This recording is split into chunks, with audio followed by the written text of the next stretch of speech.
horários, além das datas de uma das semifinais do Campeonato Carioca.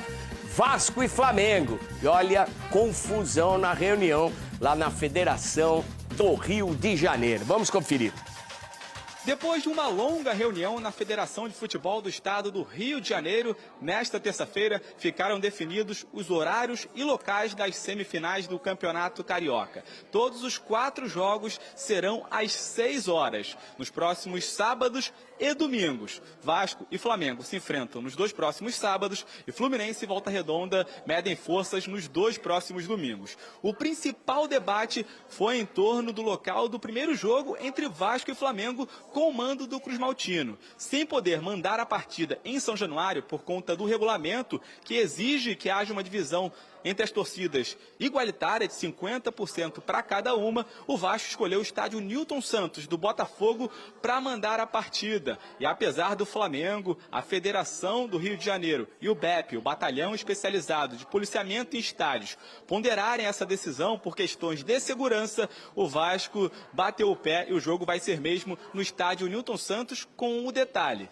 os setores norte e sul estarão interditados por um pedido do BEP. Então, 8 mil torcedores a menos estarão no estádio e a capacidade será de cerca de 36 mil torcedores. Depois dessa reunião, representantes de Vasco, Flamengo e da Federação explicaram por que essa decisão foi tomada.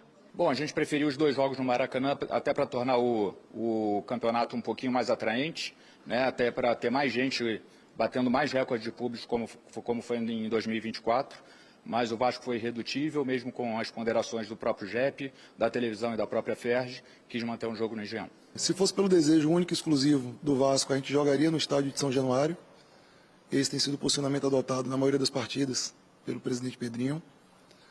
Agora, sobre a relação entre Maracanã e Newton Santos, o Vasco gostaria de poder usar o Maracanã sempre que tenha necessidade, ou seja, vontade do Vasco.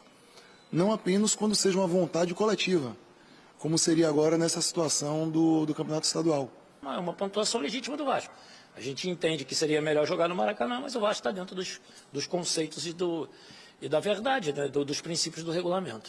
Dos 4 jogos, o único que ainda não tem um local definido é o jogo de volta entre Volta Redonda e Fluminense. O clube do sul do estado pretende mandar a partida no estádio Raulino de Oliveira, mas os 2 clubes ficaram de conversar e tomaram uma decisão depois do primeiro jogo, que acontece domingo no Maracanã.